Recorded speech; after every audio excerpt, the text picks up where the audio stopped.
Président de la République de Gambie,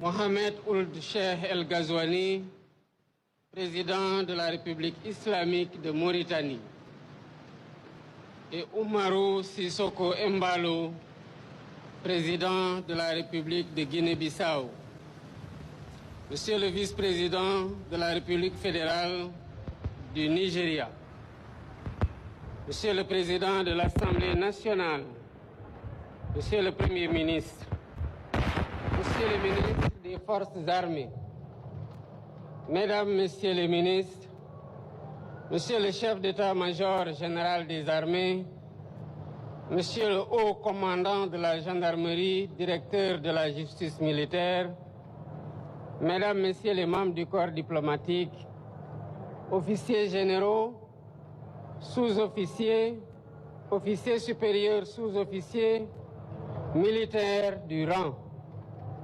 Mesdames, Messieurs, chers compatriotes, nous venons de célébrer avec éclat le 65e anniversaire de l'indépendance de notre pays à travers une très belle et riche cérémonie marquée par un défilé impeccable. Dans cette grande et splendide avenue que j'ai baptisée récemment Boulevard du président Mamadou Dia.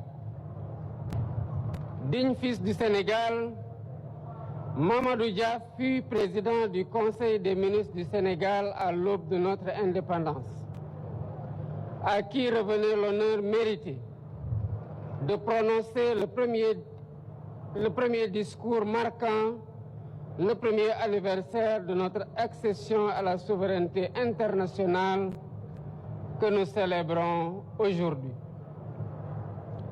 Je tiens à remercier chaleureusement nos hôtes de marque qui ont bien voulu honorer de leur présence cette cérémonie, malgré leurs agendas chargés.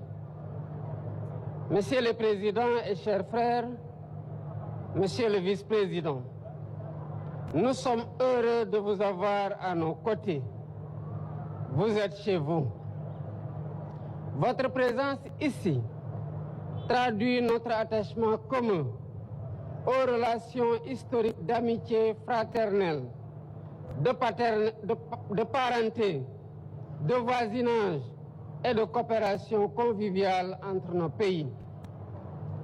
Comme le président Dia, le 4 avril 1961, je voudrais vous demander, chers hôtes, je cite, de bien vouloir accepter de vous faire les interprètes auprès des peuples et des gouvernements que vous représentez, de notre sympathie sincère et de notre profond désir de coopération pour bâtir cet univers de paix et de développement harmonieux, indispensable au bonheur des hommes et des peuples.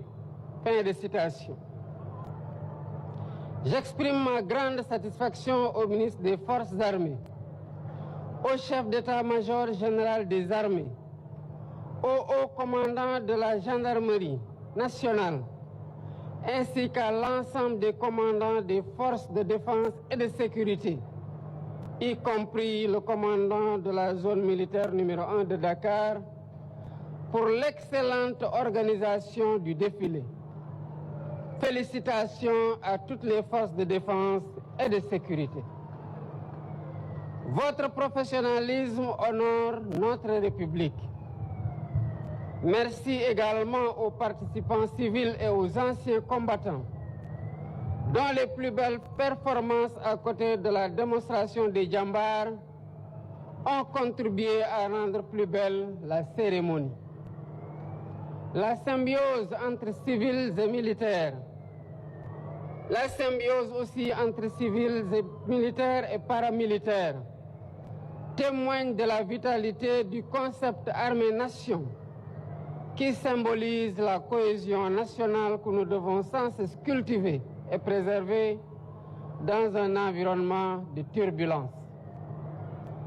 Nous vivons en effet dans un monde d'incertitudes persistantes, avec l'expansion du terrorisme et d'autres menaces transversales les guerres majeures et la déstabilisation du Sahel.